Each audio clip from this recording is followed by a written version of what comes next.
Movie के starting में अपनी कहानी की फीमेल लीड स्याही को देखते हैं, जिसकी आज वेडिंग नाइट थी और उसका हस्बैंड जैसे ही उसके पास आता है तो स्याही उसे देखकर घबरा जाती है, क्योंकि वो उसका हस्बैंड नहीं बल्कि उसका ब्रदर इन लॉ क्यान था। वहीं हम कुछ साल बाद का सीन देखते हैं, जहां पर स्याही अपने ब्रदर इन लॉ क्यान के साथ नाइट स्पेंड कर रही थी। वहीं नेक्स्ट डे स्याही क्यान की तैयार होने में हेल्प कर रही थी। वहीं क्यान स्याही से पूछता है कि क्या तुम इतने सालों में अभी भी मेरे भाई को नहीं भूली हो? क्या तुम्हें नहीं पता कि मैं तुमसे कितना प्यार करता हूँ?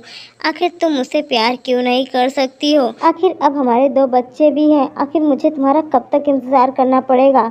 वहीं स्याही कैन के इस सवाल का बिल्कुल भी जवाब नहीं देना चाहती थी, लेकिन उसके पास सिर्फ एक ही जवाब था कि वो अपने पहले पति से प्यार करती है, जबकि असल में स्याही अब क्यान से प्यार करने लगी थी। लेकिन क्यान स्याही का ब्रदर इन लॉ था और दुनिया उनके इस रिश्ते को कभी भी एक्सेप्ट नहीं करेगी और ना ही उनके बच्चों को। इसीलिए स्याही हमेशा से ही क्यान से अपनी फीलिंग्स छुपाती आई थी और उसे हमेशा ही यही कहती थी कि वो अपने फर्स्ट हस्बैंड का अभी भी इंतजार कर रही है। वहीं स्याही की इन सभी बातों से क्यान को बहुत तकलीफ होती है कि स्याही उसके प्यार को एक्सेप्ट नहीं करना चाहती। क्या वो इतना बुरा है कि वो अपने बच्चों को उसका नाम तक नहीं देना चाहती है? क्यान स्याही की बातों से बहुत ज़्यादा अपसेट हो जाता है और वहाँ से जाने लगता है, लेकिन स्याही उसे रोकती है। तो क्यान उसे कहता है कि तुम चाहे कुछ भी कर लो या किसी से भी प्यार करो, लेकिन मैं तुम्हें कभी भी अपनी ज़िंदगी से जाने नहीं दूंगा, तुम सिर्फ मेरी हो। ये बोलकर वो वहाँ से चला जाता है। वहीं स्याही की एक सर्वेंट आकर उसे बताती है कि उसका फर्स्ट हस्बैंड वापस आ चुका है, जिससे स्याही तो एकदम हैरान हो जाती है। वहीं हम स्याही के फर्स्ट हस्बैंड यान को देखते हैं, जो अपनी सेकेंड वाइफ और बेटे के साथ आया हुआ था और अपनी मदर को बताता है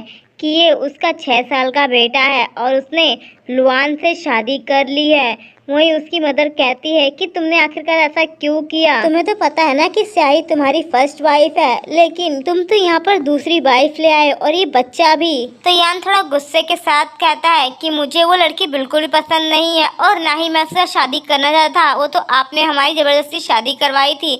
कि तभी वहाँ पर स्याही अपनी सर्वेंट के साथ आ जाती है। वहीं यान पहली बार अपनी फर्स्ट वाइफ को अपनी आंखों के सामने देख रहा था। वहीं लुआन भी स्याही को देखकर तो बस देखती रह जाती है, क्योंकि सच में वो काफी ज्यादा खूबसूरत थी। वहीं हमें फर्स्ट वेडिंग नाइट का डे दिखाया जाता है, जहां पर शादी के कुछ टाइम बाद ही यान स्याही को छोड़कर बॉर्डर पर लड़ने के लिए चला गया था और स्याही के पास क्यान आ जाता है, जिसे देखकर स्याही डरने लगती है। वहीं क्यान उसे बताता है कि एक्चुअल में मेरी माँ लू फैमिली में मेरे रिश्ते की बात लेकर गई थी और उसने तुम्हें मेरे लिए पसंद किया था, लेकिन तुमने मेरे ब्रदर को पहली नज़र में देखकर ही उसके प्यार में पड़ गई, जिसकी वजह से मेरी मॉम को तुम्हारे साथ ही मेरे भाई की शादी करनी पड़ी, लेकिन वो तुम्हें छोड़कर जा चुका है। ये बोलकर क्यान स्याही के साथ जबरदस्ती करने लगता है, लेकिन स्याही उसे छूटने की कोशिश कर रही थी कि तभी एक सर्वेंट आकर बताता है कि जनरल की बॉर्डर पर डेथ हो चुकी है, जिससे स्याही एकदम से टूट जाती है। वहीं हम अब यान को देखते हैं, जो स्याही पर से खुद की नजर ही नहीं हटा पा रहा था और उसके मन में लड्डू फूट रहे थे कि उसे तो एक वाइफ के साथ एक वाइफ फ्री मिल गई, यानी कि एड़े को पेड़े के साथ साथ लड्डू भी चाहिए। क्योंकि यान तो अब स्याही की खूबसूरती देख के फिदा हो गया था और वो अपने बेटे को वहाँ से भेज देता है और अपनी माँ को कहता है कि वो अब स्याही को अपने साथ रखने के लिए तैयार है, उसे स्याही से कोई प्रॉब्लम नहीं है। वहीं हम लुआन को देखते हैं, जो स्याही का मजाक उड़ा रही थी और कह रही थी कि तुम इतनी खूबसूरत हो, उसके बावजूद भी तुम्हारी खूबसूरती का क्या फायदा? तुम्हारा पति तो मेरे प्यार में इतना पड़ा हुआ था कि तुम्हें शादी की रात ही छोड़कर मेरे पास आ गया था और सब जगह ये झूठी खबर फैला दी कि उसकी डेथ हो चुकी है और तुम यहाँ पर बस उसका इंतजार करती रह गई और वो मेरे साथ पूरे 6 सालों तक रहता आया है। और देखना, जल्द ही मैं पूरे सू फैमिली की मालकिन बन जाऊंगी और तुम्हें किसी नुकरानी की तरह यहाँ से निकाल फेंकूंगी। वहीं स्याही उसकी ये बात सुनकर मजाकिया लहजे में कहती है वो तो वक्त ही बताएगा कि कौन यहाँ से जाएगा और कौन यहाँ पर रहेगा। कि तभी वहाँ पर यान आ जाता है और उसे लगता है कि स्याही लुआन को परेशान कर रही है, इसीलिए वो स्याही पर भड़कते हुए कहता है कि तुम अपने आप को ज्यादा बनो मत, और वैसे भी तुम भले ही मेरी फर्स्ट वाइफ हो, लेकिन मेरे दिल में सिर्फ लुआन है और मैं उसी से प्यार करता हूँ। वो मेरी फर्स्ट वाइफ बनेगी और तुम्हें अगर मेरी मिस्ट्रेस बनकर यहाँ रहना है तो तुम रह सकते हो, नहीं तो तुम्हें यहाँ से निकलना पड़ेगा। वहीं स्याही की मदर इन लॉ थोड़ा परेशान हो जाती है और वो उन लोगों को समझाने की कोशिश करती है। तभी उसे अपनी पहले की गलती याद आने लगती है कि कैसे उसने यान की मौत की खबर सुनने के बाद यान को फोर्स किया था स्याही के साथ रिलेशन बनाने के लिए। साथ ही उसने उसे ड्रग भी दे दिया था और उसे कहा था कि वो तो स्याही को बहुत ज्यादा पसंद करता है ना, और यान की भी मौत हो चुकी है तो उसे ही अब अपने परिवार को आगे बढ़ाना होगा। लेकिन कियान साफ साफ अपनी माँ को मना कर देता है, ये बोलकर कि स्याही उसे बिल्कुल भी पसंद नहीं करती है और ना ही वो अपने ब्रदर की वाइफ को उससे छीनेगा और ना ही वो कभी जिंदगी में शादी करेगा क्योंकि वो स्याही से प्यार करता है। वहीं उसकी मदर तो ड्रामा करने लग जाती है और उसे इमोशन ब्लैकमेल करती है कि अगर उसने शादी नहीं की या फिर उसके साथ रिलेशन नहीं बनाया तो उनका परिवार कैसे बढ़ेगा।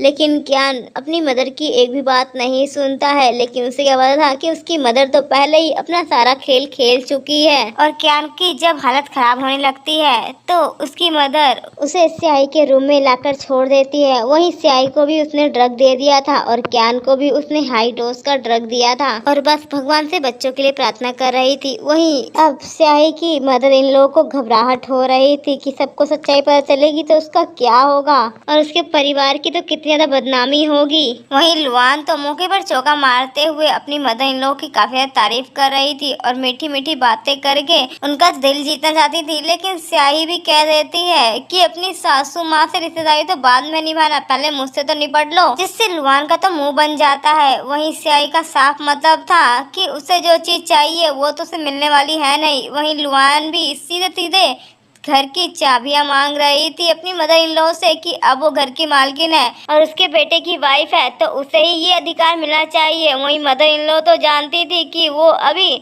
उसे ये चाबियां नहीं दे सकती है क्योंकि वो चाबियां तो स्याही के पास थी। वहीं लुआन भी कम नहीं थी, वो अपने बेटे को अब जरिया बनाकर वो चाबी लेना चाहती थी और कहती है, मदर इन लॉ मैंने आपके परिवार को वारिस दिया है तो आपको नहीं लगता कि वो चाबियां भी मेरे पास ही होनी चाहिए। वही मदर इन लॉ तो परेशान हो जाती हैं। वहीं यान भी चाबियों के लिए अपनी माँ पर जोर डालने लगता है कि लुआन का उस पर हक है तो आप उसे चाबी दे क्यों नहीं देती है। कि तभी वहाँ पर दो बच्चे स्याही को मदर कहते हुए वहाँ पर आ जाते हैं और जल्दी से आकर उसे ग्रीट करने लग जाते हैं। वहीं यान हैरानी से उन दोनों ही बच्चों को देख रहा था जो कि अपनी मदर को ग्रीट कर रहे थे और वो अपनी मदर से पूछता है कि आखिरकार ये दोनों बच्चे कौन हैं। वहीं स्याही कहती है कि ये दोनों मेरे बच्चे हैं। वहीं यान गुस्से से अपनी मदर से पूछने लगता है कि आखिरकार यहाँ हो क्या रहा है। वहीं मदर भी बता नहीं पा रही थी कि आखिर वो कैसे बताए कि ये बच्चे कैसे यहाँ पर आ गए हैं। वहीं यान को समझ नहीं आ रहा था कि तभी लुआना कहते हैं शायद सिस्टर ने ये बच्चे अडॉप्ट किए होंगे, आखिर उनके कोई बच्चे नहीं है ना हमारी तरह। और फिर वो स्याही को टोंट मारने लगती है कि उसके नसीब में तो खुद के बच्चे भी नहीं है। वहीं स्याही कहती है कि मुझे तुम लोगों से फालतू बकवास करने का कोई मूड नहीं है और वो दोनों बच्चों को वहाँ से लेकर जाने लगती है। लेकिन यान उसे रोकने की कोशिश करता है लेकिन स्याही उसकी एक नहीं सुनती। वहीं मदर कहते हैं कि तुम लोग को अभी आराम करना चाहिए, ये फालतू की बकवास नहीं। और वहीं हम कियान को देखते हैं जो वापस आ चुका था अपने बच्चों के लिए कुछ गिफ्ट लेकर। लेकिन उसे पता चलता है कि उसका बरसों पुराना मरा हुआ भाई ना जाने कहाँ से जिंदा हो गया था। वो गुस्से से अंदर जाता है जहाँ पर वो अपनी मदर से मिलता है। वो उसकी मदर से रोकने की कोशिश करती है और कहती है कि अभी कोई तमाशा खड़ा नहीं करोगे और ना ही उसे बताओगे।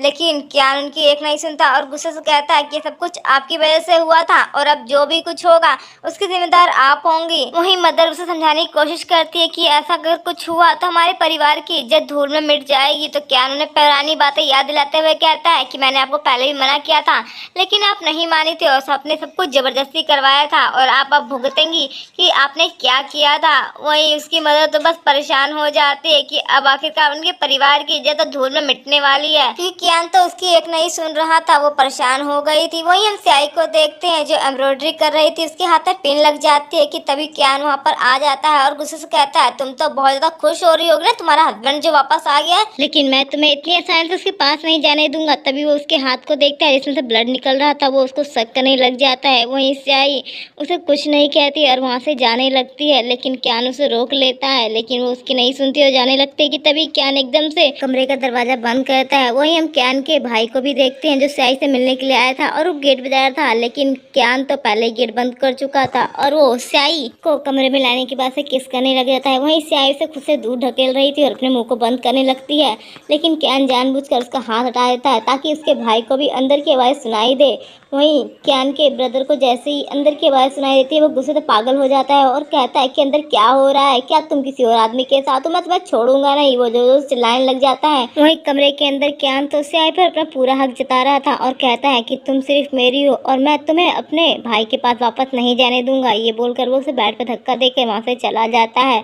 वहीं यान भी गुस्से से दरवाज़ा खोलकर अंदर आ जाता है और अंदर देखता है तो स्याही बिस्तर पर आराम से बैठी हुई थी और वो यान को कहती है कि अगर तुम्हारा तमाशा खत्म हो गया तो यहाँ से चले जाओ। वहीं हम क्यान को देख जो खिड़की से बाहर निकल गया था वहीं यान गुस्से से कहता है कि कौन था और वो गुस्से से वहाँ पर बेड को खराब करने लग जाता है और धोने लगता है कि तभी स्याही उसे खींचे थप्पड़ मार देती है और कहती है दफा हो जाओ यहाँ से, मेरा दिमाग खराब मत करो। और फिर खिड़की की तरफ देखती है जहाँ से क्यान जा चुका था और वो यान पर गुस्सा करते हुए वहाँ से उसे भगाने लगती है। लेकिन यान गुस्से से कहता है कि तुम भूलो मत कि मैं अभी भी तुम्हारा हस्बैंड हूँ और अगर तुमने मुझे पीठ पीछे धोखा देने की कोशिश की तो मैं तुम्हें छोड़ूंगा नहीं। वहीं स्याही गुस्से से कहती है जो खुद दूसरों को धोखा देता है वो धोखे की बात कर रहा है। वहीं यान को तो गुस्सा आ जाता है और वो चिल्लाते हुए कहता है तो मैं तुम्हें देख लूंगा, आने दो क्यान को, मैं उसे सारी चीज़ें बताऊंगा और तुम्हें यहाँ से धक्के मार कर निकलवाऊंगा। वहीं हम यान को देखते हैं जो क्यान को देखकर काफ़ी खुश होता है और उसे गले लगाने लग जाता है।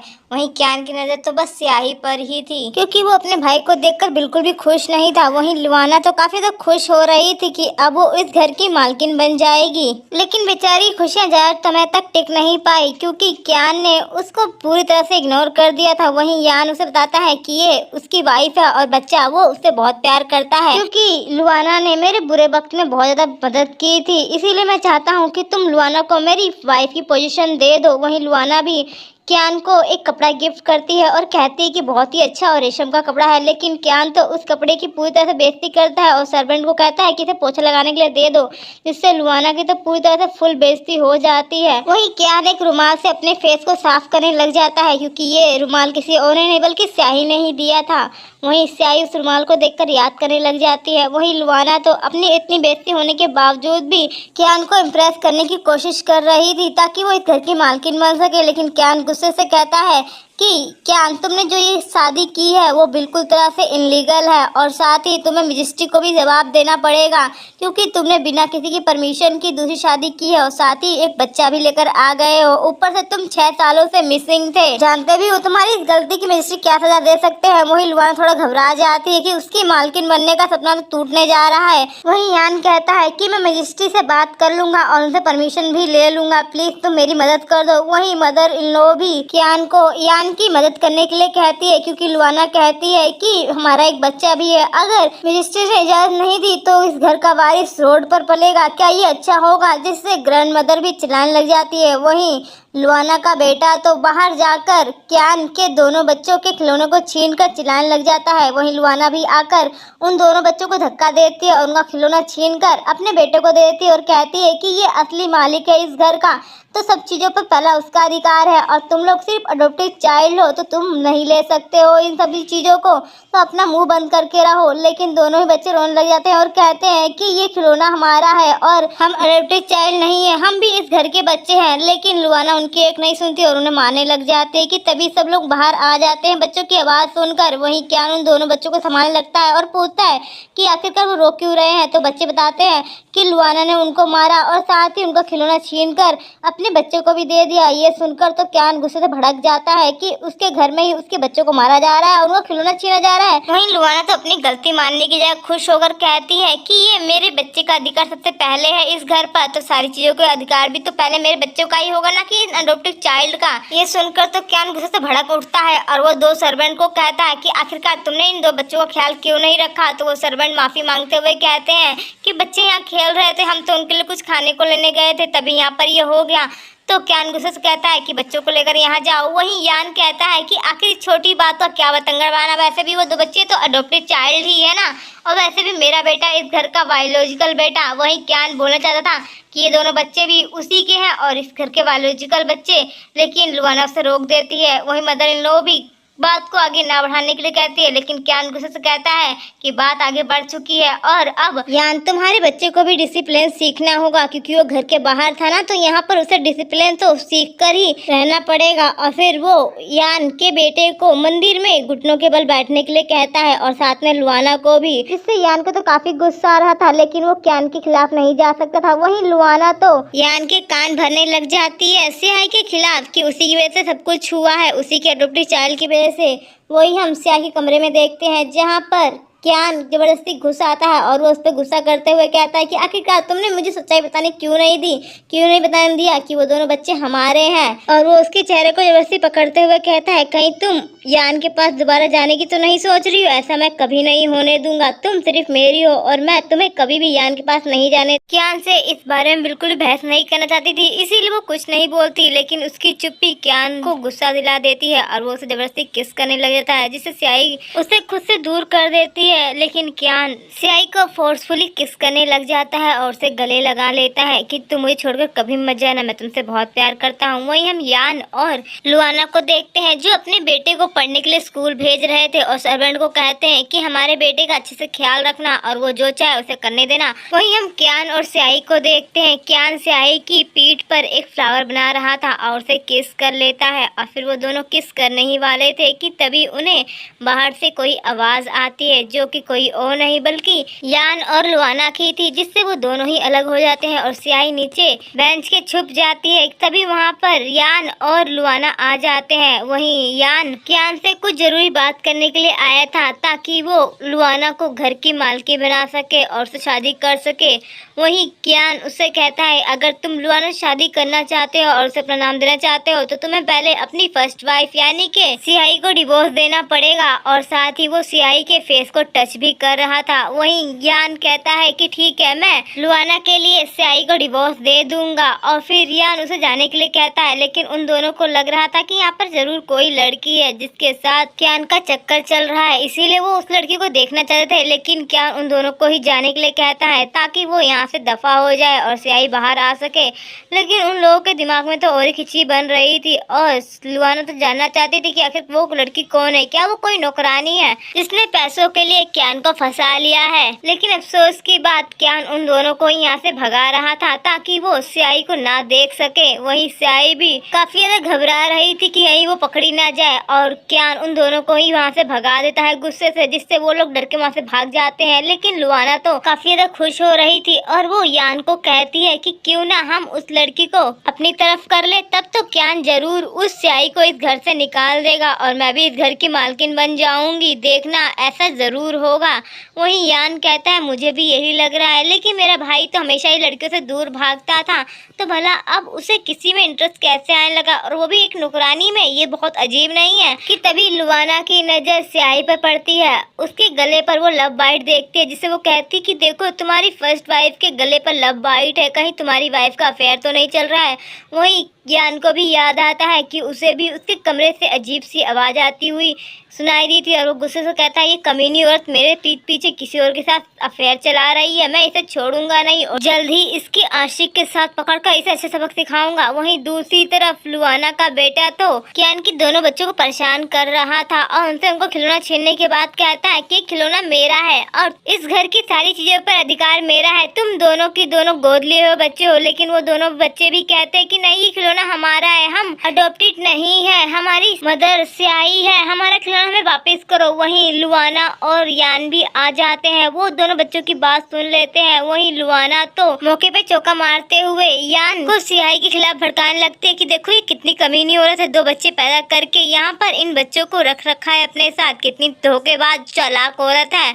और फिर वो दोनों ही स्याही को सबक सिखाने के लिए आते हैं कि तभी वहाँ पर एक सर्वेंट स्याही को कमरे में लेकर जा रही होती है और उसके कमर दर्द को देखते हुए कहते हैं कि आपने जब से दोनों बच्चों को जन्म दिया तब से आपकी कमर में बहुत दर्द होता है। वहीं स्याही क्या ही बताए कि बच्चों की वजह से नहीं बल्कि उसके बच्चों के बाप की वजह से है। वहीं सर्वेंट की बात यान और लुआना भी सुन लेते हैं। यान तो गुस्से से पागल हो जाता है और वो अब स्याही को सबक सिखाने के लिए दोनों बच्चों को लेकर पहुंच जाता है। वहीं स्याही भी सर्वेंट के साथ बाहर आ जाती है क्योंकि यान गुस्से से चिल्ला जो रहा था। वहीं लुआना तो स्याही पर कैरेक्टर लेस होने का इल्जाम लगाने लग जाती कि तुम कितनी घटिया लड़की हो, तुमने 2 बच्चे जो घर में रख रखे हैं ये तुम्हारे खुद के हैं, जिसे तुमने खुद जन्म दिया है, और यहाँ पर सती सावित्री होने का ड्रामा करती हो। वहीं यान भी स्याही के ऊपर भड़का हुआ था और उसे थप्पड़ मारने ही वाला था कि तभी स्याही यान का हाथ पकड़ कर रोकने की कोशिश करती है, लेकिन लुआना आकर उसे धक्का दे देती है जिससे स्याही गिर जाती है कि तभी वहाँ पर क्यान आ जाता है और वो बोलता है क्या तमाशा हो रहा है कि तभी वो दोनों बच्चे आकर क्यान से लिपट जाते हैं। आखिर अब आगे क्या होगा जानेंगे जल्द ही नेक्स्ट एपिसोड में। Thanks for watching.